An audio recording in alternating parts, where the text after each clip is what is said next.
Rouse's is proud of the creativity and the unparalleled entertainment in New Orleans, and honored to highlight it with their sponsorship of Steppin Out on WYES.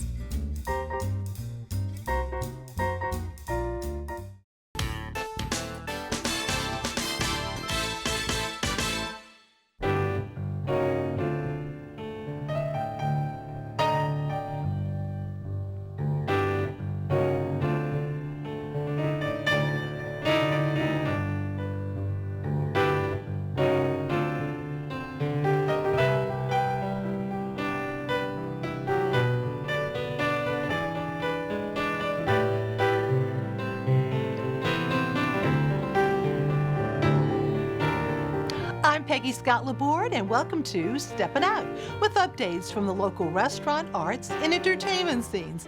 Joining me, Poppy Tooker, host of Louisiana Eats on WWNO Radio. Hey, Poppy. Hello, Peggy. Hi there. Hi.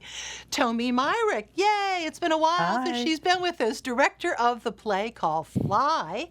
Welcome, concerning the World War II's Tuskegee Airmen, now at the Jefferson Performing Arts Society. Welcome, welcome, Miss Tommye. Yeah. Thank you. Great to see you. Philip Straub of the group called Amici, who are, of course, sponsoring the Metropolitan Opera Regional Auditions this weekend and so much more. And that's at Loyola. Welcome, Philip. And Roy Anderson, author of New Orleans Disasters, First-Hand Accounts of Crescent City Tragedies. Hello, Roy. How you doing? Hi. Also with us, of course, Alan Smason. The biggest tragedy. But of course, editor of the Crescent City Jewish News and theatercriticism.com. Oh, Alan, Poppy, you will take us, please, to the Lower Garden District now? Oh, well, it's time for a big celebration. And, you know, I don't want anyone to think that we're appropriating any other one's culture, but yes, I'm wearing a little Chinese garb today because I'm going to be celebrating Chinese New Year next week. You know, Tuesday, the year of the tiger is going to roll in. And I just have to talk about my very favorite place to eat Chinese food these days, and that is Blue Giant in the Lower Garden District, which is right on the corner of Thalia and Magazine Street. And of course, this restaurant was opened January 2020. What an adventurous thing to do. And they had a great few months before things happened. But those guys, that's Bill Jones and Richard Horner, big New Orleans restaurant alums from lots of different places. They loved Chinese food so much, and the whole reason they opened Blue Giant was to satiate their love. They traveled all over the United States, they ate different styles, and then they came home and taught themselves how to cook Chinese on YouTube. I just love that story. And they did such a good job.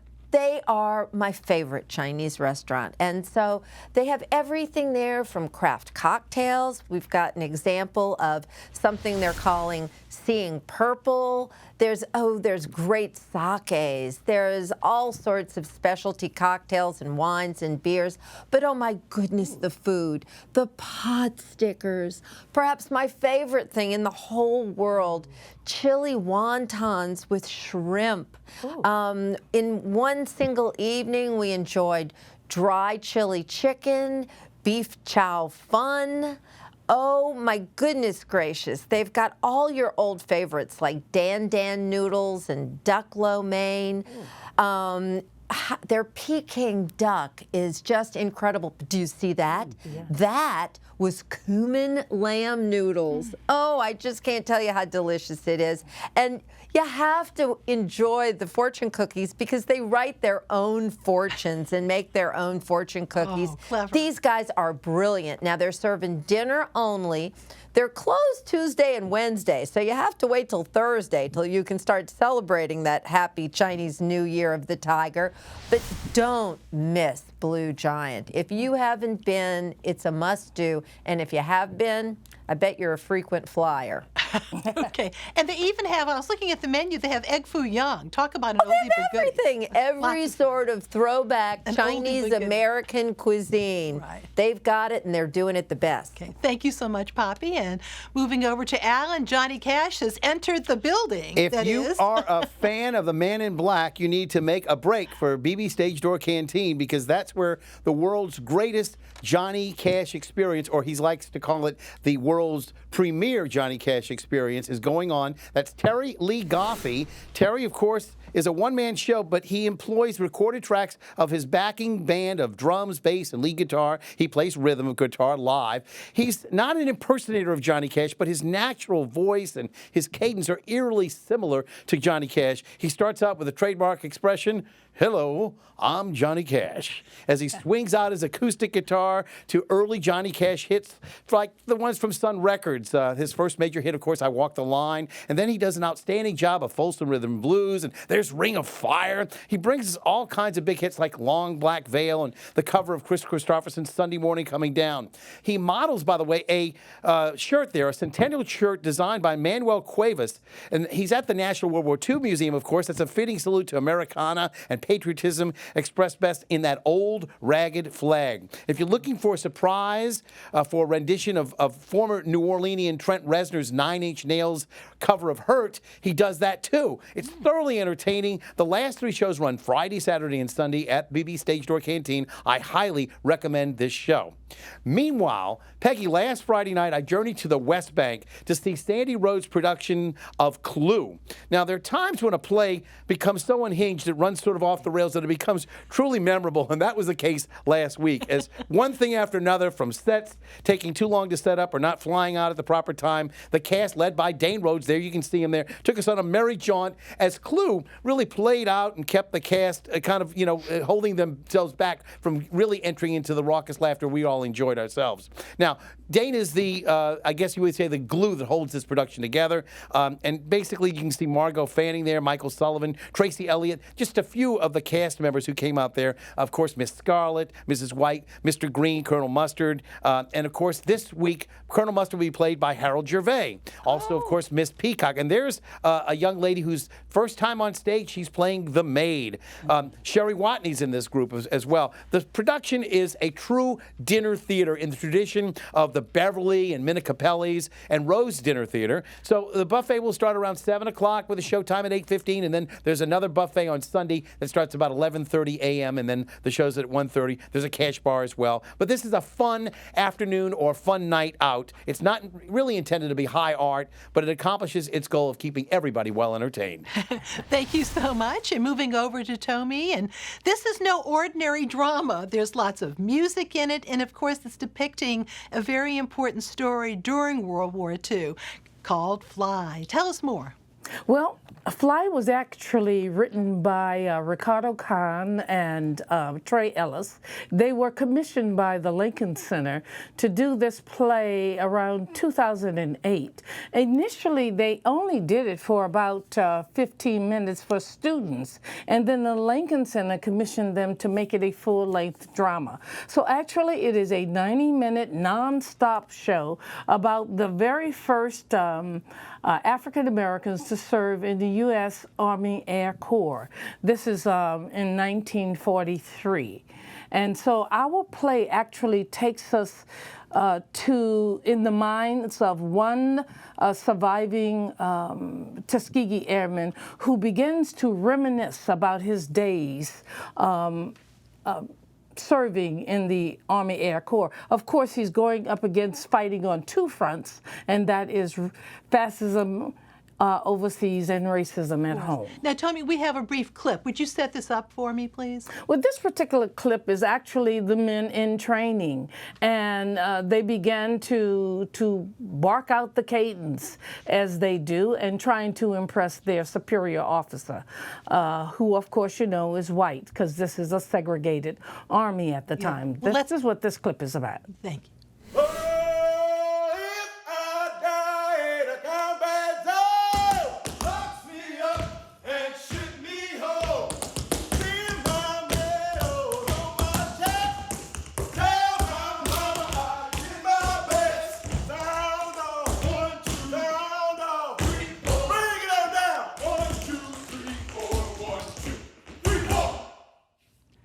Now, tell us about, of course, the actor who was in the dashiki, because that's sort of out of the time frame, isn't it? Yes, it is. He is the griot, and the griot is an African term that is used for the storyteller. Though he does not speak, he speaks only emotionally by dance and by tap. Now, this is an important role simply because of the fact that, you know, when you start dealing with Lawrence. Dunbar's poem, We Wear the Mask. And it's because of the fact that black soldiers and people in service, African Americans, have always worn the mask. So the griot is the emotional thread that shows the audience what these men are really feeling when they deal with these adversities in the armed forces. Wow. Yeah. And we should point out that the commanding officer, right in the center here, is played by Mike Smith. And some of you all may remember that he was in charge of the Marine Reserve Band for many years in New Orleans, and he would be, on a Rex Ball broadcast talking about all the activities that the band has, and he is now retired and has gone into acting, hasn't he? He is, and he has given us so much help in terms of our military.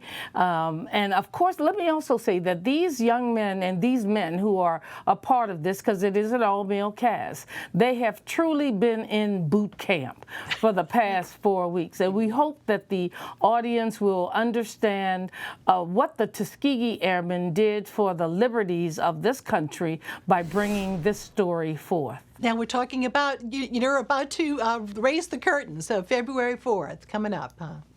Oh, yes. Okay. Once again, the Jefferson Performing Arts Society, and that's on Airline Highway. Thank you so much. Glad you could be with us. Thank you. Hey, yeah, sure. And Philip, another performance of a different kind this weekend, and so important to the national stature of New Orleans. Talk about some folks with great voices going to much greater things, huh? Well, Peggy, we are so excited to be back live for the Metropolitan auditions. For the past 2 years, everything's been virtual.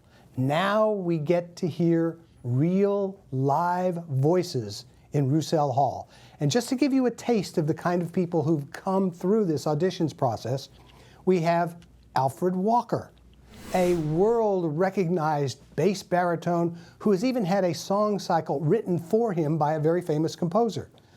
Brian Email, another local guy who made a big splash at the Met when he took over the role of in Aeneas. Lizette Oropesa, who was described when she went through the auditions here as pure gold, made her debut at the Met at the tender age of 22. And of course, last year, Emily Tragle. You may recognize that last name. Yeah. Her dad, Norm Tragle. Well, her grandfather. Her grandfather, right. Yeah. Her grandfather, Norman Tragle, was an international star. Yeah, absolutely. And of course, it's this weekend. And Amici is a group, an all-volunteer group. We got to brag on you all, Philip.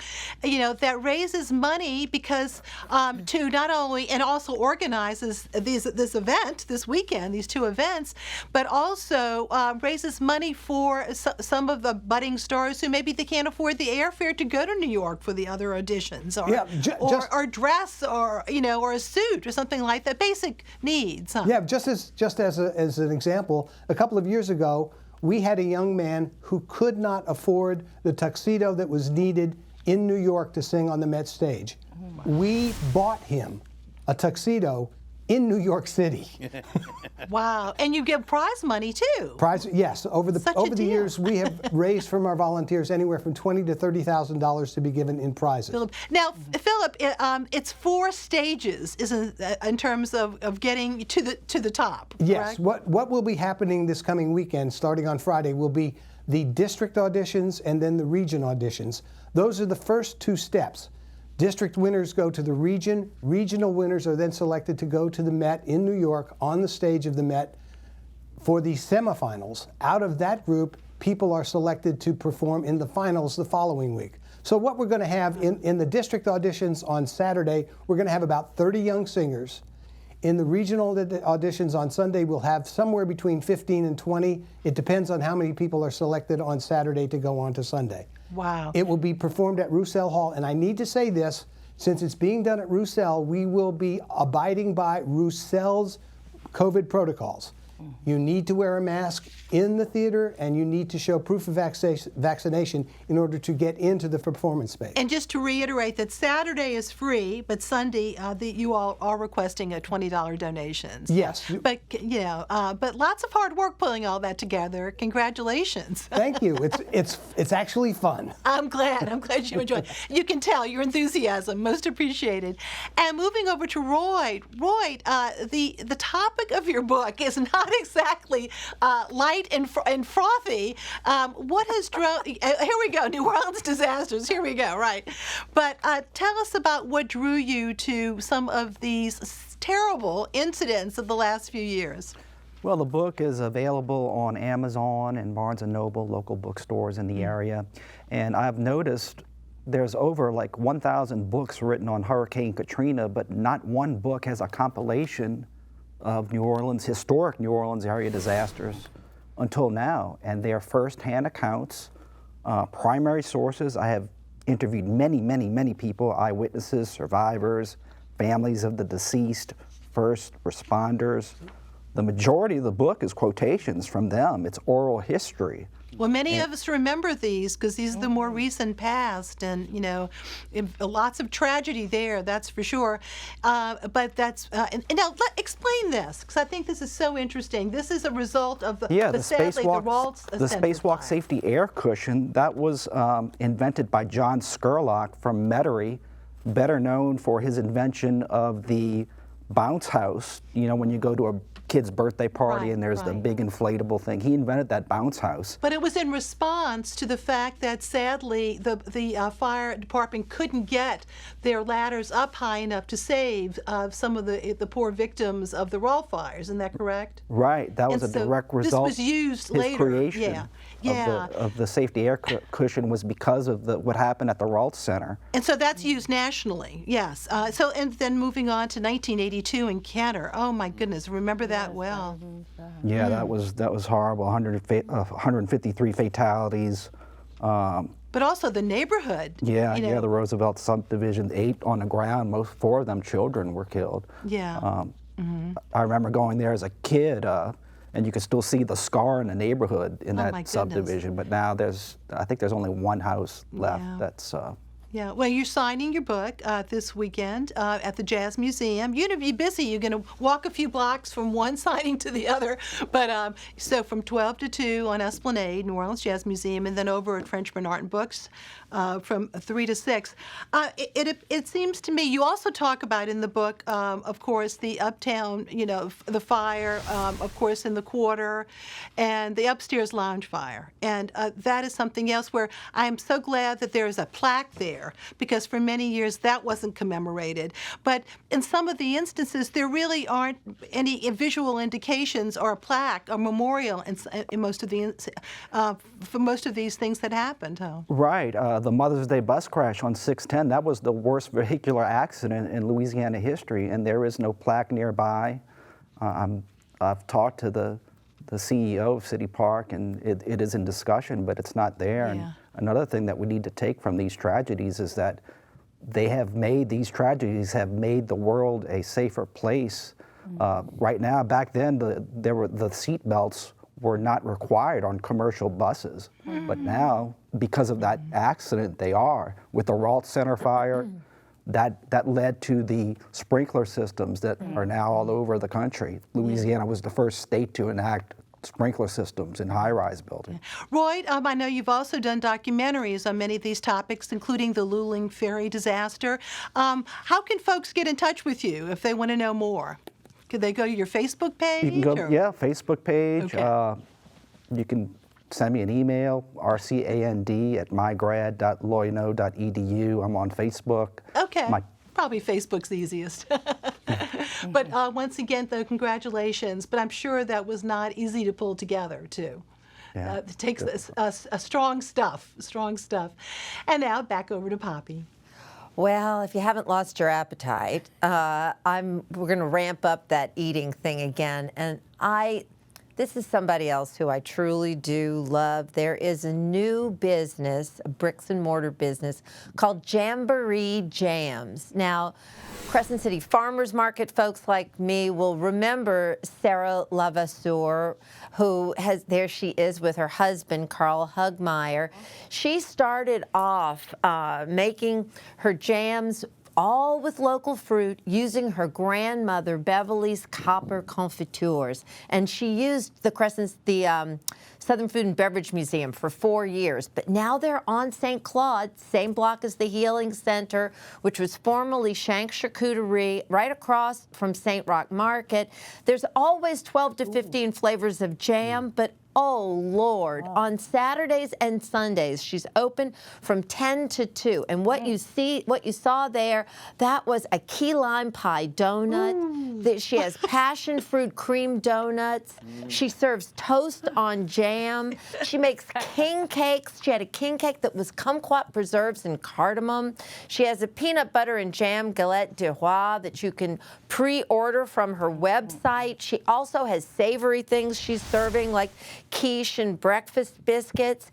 And on Friday nights, her husband Carl opens up what he calls Bar Pomona, same location, and he serves mostly natural wines he's pouring, and they serve delicious comfort food. And I'm telling you, you gotta go down to Jamboree Jams. It's going on down there. And then for my king cake watch of the week, the Crescent City Farmers Market. All the markets have lots of vendors selling king cakes, but my favorite this week is Huckleberry Farms Mardi Gras goat cheesecake. It's pretty fabulous. So We're all going, ooh. And they are at all of the markets. So stop by a Crescent City Farmers Market and get some king cake or get some goat cheesecake. You'll thank me for that. Thank you, Poppy.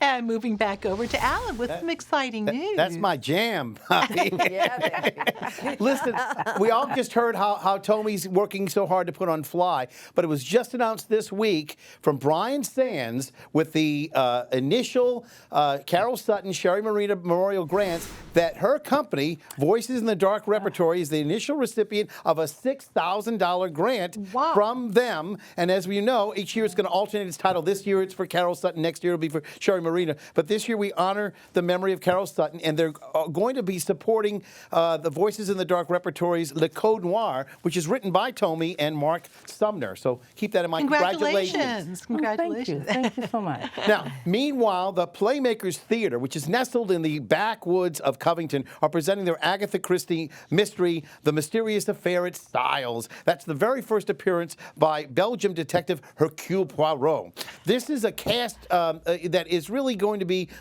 interesting. Unfortunately, we don't have a photo that I'd hope to be able to bring you, but that's okay. They are doing their job to try to entertain everybody out there in the woods in Covington. Shelley Johnson, by the way, who a lot of people remember from previous work here in New Orleans, she's out there. She acted as the dialect coach and is really one of the highlights of the production. Everybody seemed to have a good time at the theater, and I got to tell you that they have probably the most comfortable seats. I believe these are seats that were pulled from a movie theater because they're big, comfy, sit back and relax kind of seats. That's The Mysterious Affair at Styles, and it's playing at Playmakers Theater. And for the first time, Peggy, in nearly a half of a century, the American Ballet Theater is coming back to New Orleans. Tickets are now on sale for the two events that are going to be on in May, which will be, I believe, May the 14th and May the 15th. But ABT is coming back to New Orleans, and that's a big feather in the cap for the New Orleans Ballet Association. So that's the end of their season. And lastly, Anna Gasteyer is going to be, of course, the guest on Seth Rudetsky this week with his concert. She's a former Saturday Night Live performer, but she knocked the socks off of everybody back in 2015, a former Elphaba. And next week, by the way, Eden Espinoza, the very first understudy for Elphaba, will be Seth's guest. All right. And I've actually seen her with Seth, and she's great. And she really has quite the voice. I don't think people realize that. They have no idea. She was a really fantastic singer. And she was recently in that Christmas story that they did on TV, if you remember, not too long ago. She played the Jewish mother. Okay. Thank you very much. Now time for our picks. Poppy. If you're on the king cake beat like me, do not miss next Sunday, February 6th, 11 a.m. till 6 p.m., the Bywater King Cake Festival. It's benefiting celebrating the New Orleans Musicians Clinic. It happens out of Bywater Bakery. Deacon John, Al Carnival Time Johnson, John Boutte, Sun Pie Barnes, all those great musicians are going to be down there playing, and more king cake than you can eat. That is quite the lineup. Thank you. Tommye, Yes. you have a photo exhibit you wanted to share with us a little bit of information on. I do, and this is so very important. Attached to the opening of Fly is a photo exhibit called Souls of Valor, and this photo exhibit pays homage to African American military individuals who served during World War II. It originated because of the double victory parade of the African Americans in 2001, and now Jim Thorns, who is the creator of this exhibit, is bringing it back and bringing it to the Jefferson Performing Arts Center during the entire run of Fly. It's called Souls of Valor. Great. Thank you so much. Thank and you. Philip. Come help us support these young singers as they get started in their careers. Come join us at Amici at the address you can see on the screen. That's MONC at the end of it. Or come to the regional finals on Sunday and you can join there. All right. Thank you. Roy.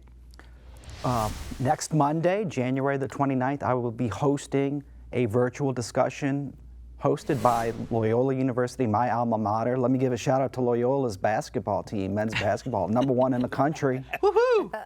I'll have a virtual discussion, and I'll do a Q&A afterwards, and it's open to anyone, and it's free, not just Loyola alumni, so please join us. Thank you. Alan. Tomorrow night, it's a quintet providing music at the museum as part of the LPO's concert season. Note the early 6 p.m. start. That's January the 28th, tomorrow, at the New Orleans Museum of Art, and I'll see you at the theater. Thank you so much. And my pick, guitarists John Rankin, Cranston Clements, and Jimmy Robinson once again team up as the Guitar Masters. That's on Sunday at Snug Harbor for 2 shows, 8 and 10 p.m. Talk about a dynamic trio. Go to snugjazz.com for ticket info.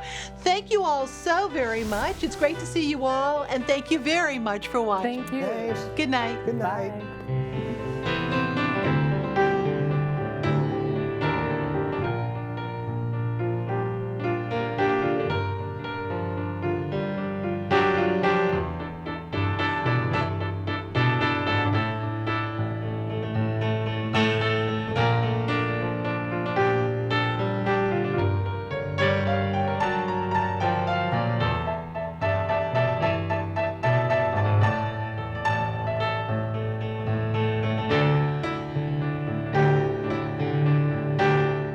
Rouse's is proud of the creativity and the unparalleled entertainment in New Orleans, and honored to highlight it with their sponsorship of Steppin Out on WYES.